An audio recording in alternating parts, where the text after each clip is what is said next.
पुलवामा हल्ल्यात शहीद झालेल्या घटनेच्या पार्श्वभूमीवर आतंकवादांचे केंद्र असणाऱ्या पाकिस्तानवर सैनिक कारवाई करून नामशेष करण्याची मागणी हिंदू जनजागृती समितीतर्फे राजकमल चौकात एका आंदोलनादरम्यान करण्यात आली। दिनांक 20 फेब्रुवारी रोजी हिंदू जनजागृती समितीतर्फे सायंकाळी 4 ते 6 या वेळेत विविध हिंदुत्वनिष्ठ संघटना सह नागरिकांनी निषेध आंदोलन केले।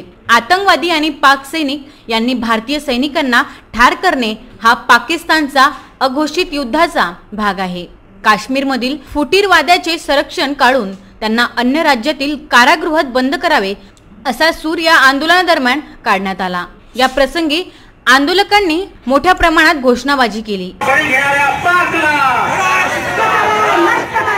पुलवामा येथे आतंकवादी आक्रमणाने भारतीय सैनिकांचा बळी घेणाऱ्या पाकला नष्ट करा, नष्ट करा। पुलवामा येथे आतंकवादी आक्रमणाने भारतीय सैनिकांचा बळी घेणाऱ्या पाकला नष्ट करा, नष्ट करा। व पाकिस्तानसह दहशतवाद्यांचा निषेध करून शहीद जवानांना श्रद्धांजली अर्पण करण्यात आली।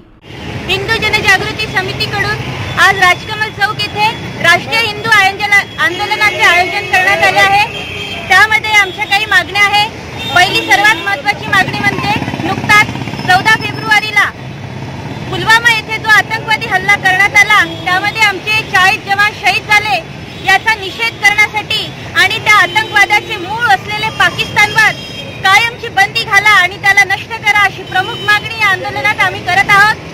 त्यासोबतच जमशेदपूर येथे आतंकवाद्यांच्या धमक्यांमुळे 400 हिंदूंनी घर सोडून निघून गेले आहे। दुसरा काश्मीर जमशेदपूरमध्ये होण्यास निघाला आहे। तशी स्थिती होऊ नये यासाठी विस्थापित हिंदूंना पुनर्वसन करा अशी आमची मागणी आहे। या प्रसंगी अमरावती जिल्हा समन्वयक निलेश टवलारे यांनी VCN न्यूज जवळ संतप्त प्रतिक्रिया व्यक्त केली। Bureau report VCN news Amravati.